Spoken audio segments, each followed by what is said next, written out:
Carbon monoxide అన్నది daily మనకు combustion coal, petrol, diesel gases ఎక్స్చేంజ్లలో మనకు వెలువడే గ్యాసెస్ ఏవైతే ఉంటాయో అవి కార్బన్ మోనాక్సైడ్గా అంటాము.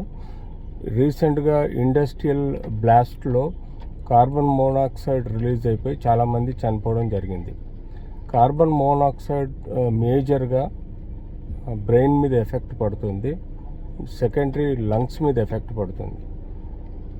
యూజువల్గా it starts like headache, drowsiness, vertigo, ఆ తర్వాత కొంత థ్రోట్ పెయిన్, ఊపిరితిత్తులలో ఆయాసంగా అనిపించడం, గ్రాడ్యువల్గా ఈవెన్ స్టమక్ పెయిన్ కూడా ఇరిటేషను, వామిటింగ్ సెన్సేషన్ వస్తుంది.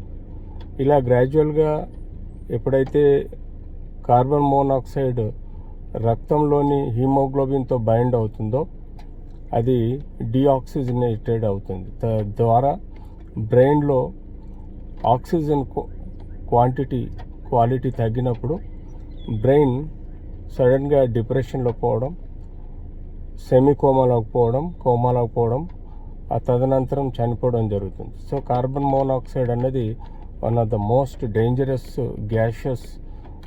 మనకు డే టు డేలో కార్స్ నుంచి, వెహికల్స్ నుంచి, మన ఇంట్లో వంటల నుంచి కూడా ఇది ఎక్కువగా ఎక్స్పోజ్ అవుతూ ఉంటాం.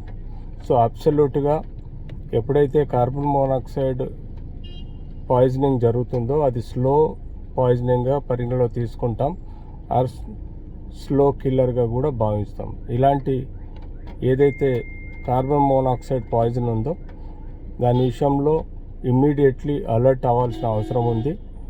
ఆ పరిసర ప్రాంతాల్లో ఉండకుండా దూరంగా పోవాల్సిన అవసరం ఉంటే ఇమ్మీడియట్లీ ఆక్సిజన్ సపోర్ట్ తీసుకొని అవసరం ఉంటే ఐసీయూలో అడ్మిట్ అయ్యి ఎమర్జెన్సీ కేర్లో పోవాల్సిన అవసరం ఉంటుంది.